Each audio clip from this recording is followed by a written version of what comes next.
For 3 years, we were informed the mega site was a done deal. We were informed the flags were planted. We were informed that Donald Trump's wall of tariffs would compel the world to build in America or not build at all. Well, 1 minute ago, the fax machines in Montgomery began shrieking and the phone lines in Ottawa started ringing. Japan just pulled the trigger. Toyota isn't only delaying its $9 billion growth in the American South, they are murdering it. And they aren't relocating it to Mexico. They aren't bringing it back to Japan. They are pushing it north. Mark Carney didn't yell. He didn't threaten. He simply opened the door. And in doing so, he has delivered Donald Trump the single worst humiliating setback of his administration. In the next 40 minutes, I'm going to take you inside the boardroom decision that just lost America 4,000 jobs. I'm going to show you the shadow paper that persuaded Tokyo that the United States is no longer a secure place to conduct business. And I'm going to show you why this isn't just about vehicles. It's about the end of an era. You are seeing history alter, and it's occurring right now. Let's be extremely clear about what just occurred, because the spin coming out of the White House right now is going to attempt to mislead you. They're going to label this false news or a negotiation technique. It is not. At 8 a.m. Tokyo time, the board of directors for Toyota Motor Corporation filed a filing to the Nikkei Stock Exchange. It was brief, it was violent, and it was final. The application indicated that the projected Project 50 battery and EV assembly complex, set to commence construction in Huntsville, Alabama next month, had been formally canceled. That is $9 billion of capital investment vanished. That is 4,000 direct union and non-union jobs gone. That is an estimated 22,000 support jobs in transportation, logistics, steel, and glass wiped off the map.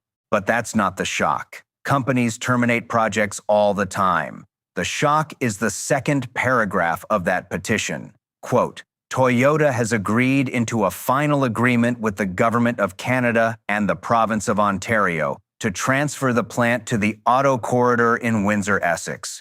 Do you comprehend the enormity of that? This isn't a firm selecting inexpensive labor. Canadian labor is pricey. This isn't a corporation picking a broader market. The U.S. market is 10 times the size of Canada's. This is a firm choosing sanity. This is Japan, one of America's oldest and most faithful friends, looking at the disarray in Washington, looking at the unpredictable threats emanating from Donald Trump's Twitter feed at 3 a.m. and saying, "We can't build a future there." And then looking north to Mark Carney, a guy who speaks the language of central bankers, who understands risk, who doesn't lead by instinct, and saying, "We trust him."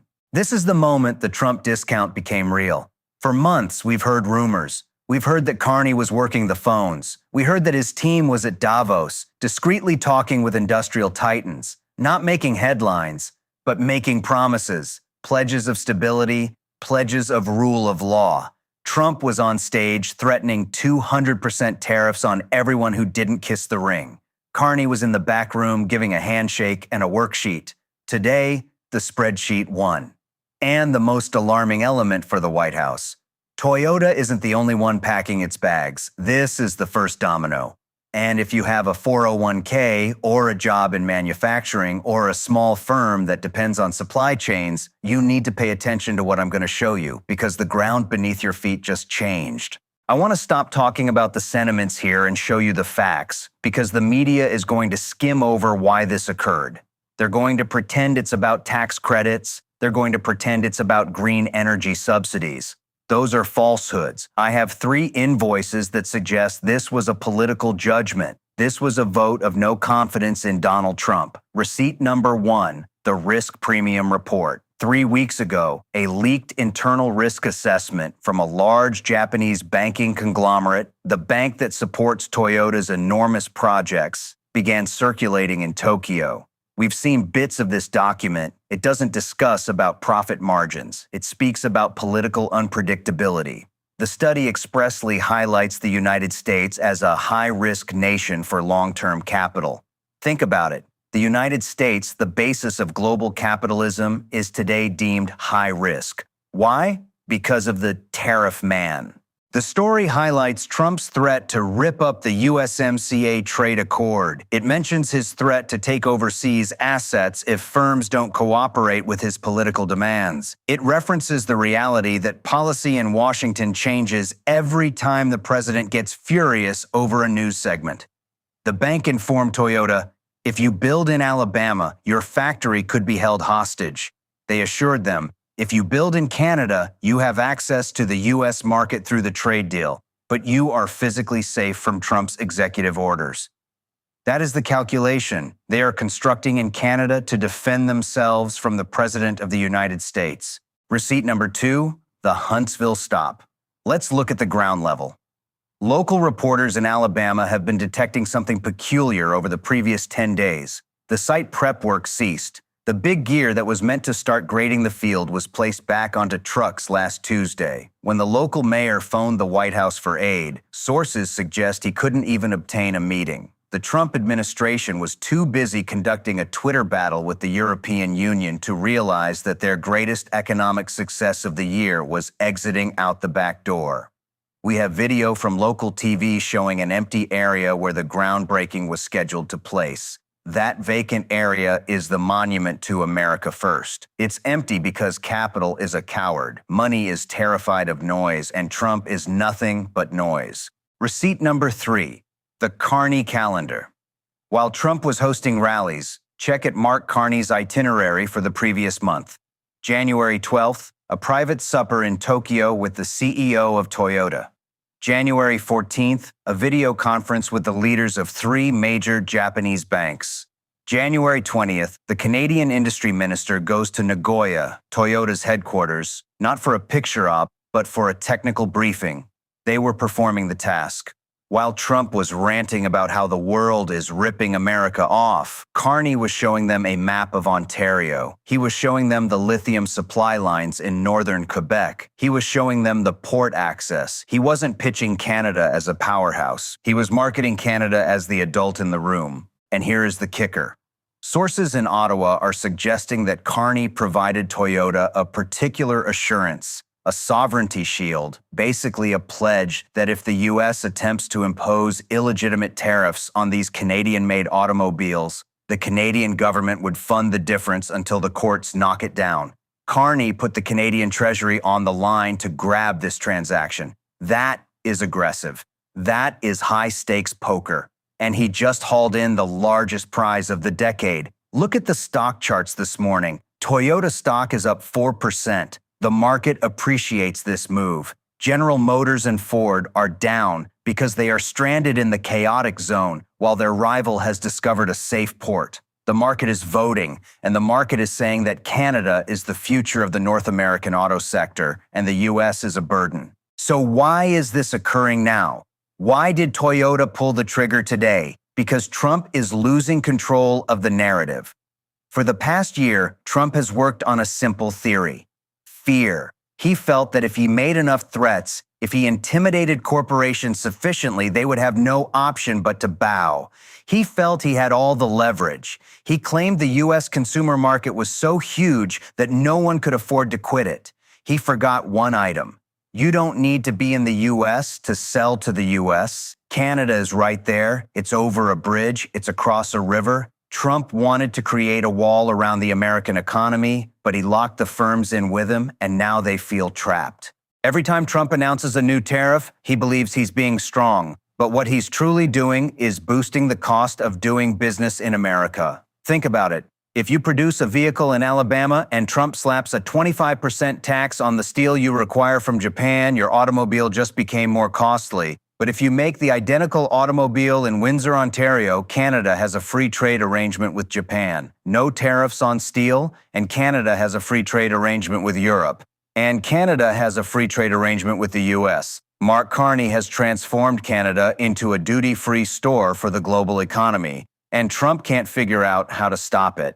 He is responding. You can see it in his actions. Reports from the West Wing this morning indicate tremendous rage. Aides are being sacked. Phones are being flung. He's threatening to prohibit Toyota from selling automobiles in America, but he can't. If he bans Toyota, he eliminates the dealerships in Texas, in Florida, in Ohio. He wrecks the mechanics. He boosts the price of used autos for you, the voter, by 30% overnight. He is stuck. He can scream. He can tweet. But he cannot prohibit a private corporation from concluding that his leadership is too dangerous. This is the failure of the bully tactic. When you abuse your allies, they don't simply take it. They organize. They discover alternatives. Japan and Canada recently created an alliance of convenience. They glanced at each other and said, "We need to survive this guy." And Carney, he's playing an entirely other game. Carney isn't trying to be the loudest voice in the room. He's trying to be the sharpest. While Trump is fixated with the stock market figure for today, Carney is looking at where the supply chains will be in 10 years. Carney recognizes that the world is shifting away from oil and toward electricity. He understands that the batteries require minerals. Canada possesses the minerals. He understands that factories need clean energy. Quebec and Ontario have hydro and nuclear. He understands that CEOs need sleep. They need to know that the rules won't alter tomorrow morning. Carney is selling dull. And right now, dull is worth billions. You have to understand, for a CEO of a multinational firm, Trump is a nightmare. You can't plan. You can't budget. You don't know whether he's going to wake up and proclaim your goods unlawful. Carney is the antidote to that horror. He stands at the podium, adjusts his spectacles, and talks in entire sentences. He speaks about frames. He speaks about predictability. It's hardly thrilling TV, but it is precisely what money wants to hear. And that is why Trump is losing. He believes this is a reality TV program. He feels the winner is the one who gets the highest ratings. But this is the global economy, and the winner is the one who gets the factories. Today, Canada got the factory, while America got the ratings. Let's dive further into Carney's plan here, since this is a masterpiece in contemporary statecraft. Most Canadian prime ministers, when confronted with U.S. pressure, collapse. They attempt to be kind. They attempt to create a cake for the president and hope he doesn't harm them. Carney didn't prepare a cake. He erected a fortification. He understood that Canada cannot compete with the U.S. on size. He can't compete on military might, but he can compete on expertise. He positioned Canada as the Western alternative. The message to Toyota wasn't, "We are better than America." The premise was, "We are America without the drama. We speak English. We utilize the same electrical plugs. We watch the same movies. We drive on the same side of the road, but we don't have a president who threatens to confiscate your assets." It is a superb wedge tactic. And note how Carney accomplished this. He didn't reveal it until the ink was dry. Trump announces agreements that don't exist. He organizes press conferences for factories that never get constructed. Carney waited. He let the attorneys complete the paperwork. He let the money hit the bank account. And then he let the world know. This conveys to every other CEO, Apple, Samsung, BMW, that Carney is a serious operator. If you reveal an agreement with Trump, he can blow it up merely to be the focus of attention. If you make a deal with Carney, it remains done. This is going to create a stampede. I assure you right now in boardrooms in Seoul, in Berlin, in London, executives are looking at this Toyota news. They are looking at their own growth plans for the U.S., and they are wondering, why take the risk? Why risk a Trump tantrum when we can just go to Ontario? Carney has established a secure zone in North America. He has basically grabbed the industrial capacity of the American Midwest and shifted it over the border, and he accomplished it without firing a shot. He accomplished it with a handshake. This is what sovereignty looks like in the 21st century. It's not about having the largest army. It's about having the most reputable banks. It's about having the most dependable government. Carney is wagering that in a world of turmoil, stability is the most important currency. And now, that bet paid out $9 billion. Now, I want to speak to you personally. I want to speak to the person in Ohio, the family in Michigan, the worker in Alabama who just received the horrible news. What does this imply for you? You could be thinking, Well, it's only one plant. Who cares? You should worry, since this is the leak in the dam. When the car industry shifts, everything moves. The glass makers shift to be near the assembly factory. The seat manufacturers relocate. The electronic vendors migrate. The robotics technicians move. This forms a gravity well. As Windsor, Toronto, and Montreal become the centers for the next generation of industry, the employment in the US start to dry up. And here is the terrible aspect for the American consumer: pricing. If these automobiles are made in Canada and Trump chooses to impose a tax on them out of spite, who pays that duty? Toyota doesn't pay it. Mark Carney doesn't pay it. You pay it. If Trump levies a 20% tax on Canadian autos, the price of your next vehicle just went up $8,000. Carney understands this. He realizes that Trump can't afford to damage American voters that terribly. He understands that inflation is the one thing that may kill a presidency. So Carney is keeping the American pocketbook hostage. He is practically saying to Trump, go ahead, tax us, but you'll be punishing your own supporters. You'll be pushing up inflation in your own swing states. It is a leverage trap, and Trump went straight into it.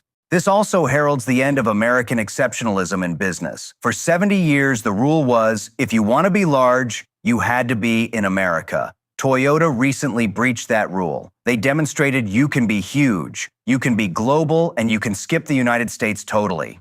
If this tendency continues, the US quits being the center of the globe. It becomes an island of high prices, furious politics, and rotting factories, while the rest of the globe, Canada, Europe, Asia, creates a network around it. That is the risk. That is the true danger to national security. Not immigration, not China, but the loss of economic importance. And the guy responsible for that defeat is sitting in the Oval Office tweeting about how he's winning. There's a picture circulating on social media right now that wonderfully portrays this moment. It was taken 1 hour ago in Huntsville, Alabama. It depicts a chain-link fence encircling the location where the Toyota facility was planned to be. There's a sign zip-tied to the fence. It's fading. It states, "Coming soon, 4,000 American jobs." And immediately next to that sign, a worker is bringing down the American flag. He's folding it up. You can see the dust kicking up around his boots. The place is dead silent. Meanwhile, 1,000 miles north in Windsor, Ontario, the lights are on at the convention center. Champagne is being served. The Japanese delegation is bowing to the Canadian delegation. In Alabama, they are bringing down the flag. In Canada, they are breaking ground. That isn't simply a business agreement. That is a shift of power.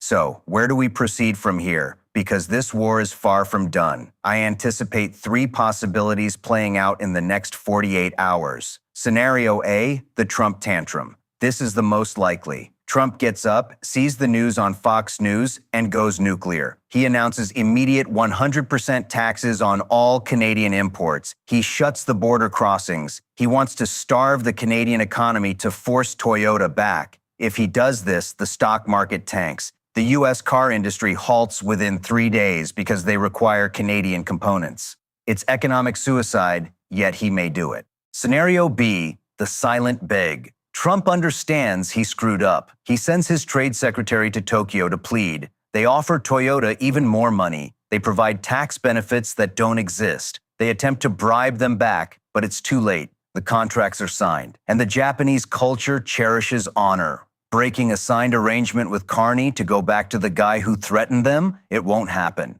Scenario C, the floodgates open. This is the Carney victory lap. In the following several weeks, we learn about another corporation, maybe Honda, maybe Siemens, maybe a large pharmaceutical company. They follow Toyota's example. They know Canada is open for business, while the US is closed for repairs. If this occurs, the flow of money transforms into a rushing torrent, and the US experiences a manufacturing slump while Canada enters a boom. My money is on the tantrum. Trump cannot manage humiliation, and he has never been humiliated like this. He is going to lash out. He is going to attempt to damage Canada, but Carney is ready. Carney has the war chest. Carney has the allies. This isn't simply a trade battle anymore. This is a war for the soul of the North American continent. Is it going to be dominated by the turmoil of one man or by the stability of the law? Toyota cast their vote. Now we wait to see how the monarch replies. This is a wake-up call. America, you were taught that America first meant you would win. You were informed that the world needed you more than you needed them. Today, Japan and Canada prove that incorrect.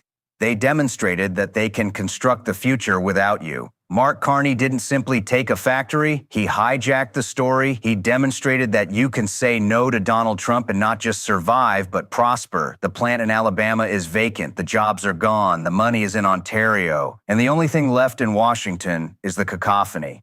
I want to know what you think. Is this a prudent decision by Toyota, or are they underestimating Trump's revenge? And do you trust Carney to keep the line when the pressure becomes real? Let me know in the comments below. I read every single one. And make sure you subscribe and press that bell, because if Trump chooses to shut down the border tomorrow morning in retribution, you are going to need to hear about it first. This is the new reality. Stay awake.